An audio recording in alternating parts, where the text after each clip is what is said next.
मधील पैठणच्या पाटे गावात अल्पवयीन मुलीवर अत्याचाराची घटना घडली आहे। मोबाईलवर गेम खेळण्याच्या बहाण्याने चिमुकलीवर अत्याचार करण्यात आला। पीडित मुलीच्या आईच्या तक्रारीवरून आरोपीविरोधात गुन्हाही दाखल झालेला आहे।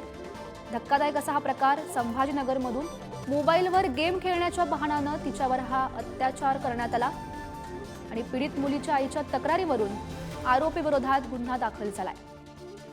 आणि या संदर्भात अधिकची माहिती जाणून घेऊयात। आमचे प्रतिनिधी सुमित पवार सध्या आपल्या सोबत आहेत। सुमित, धक्कादायक असा हा प्रकार, काय नेमकी घटना? नक्कीच पैठणच्या पाटेगाव येथे मोबाईलवर गेम खेळण्याचा बहाणा करून एका आरोपीने अल्पवयीन मुलीवर अत्याचार केल्याची घटना काल घडली आहे।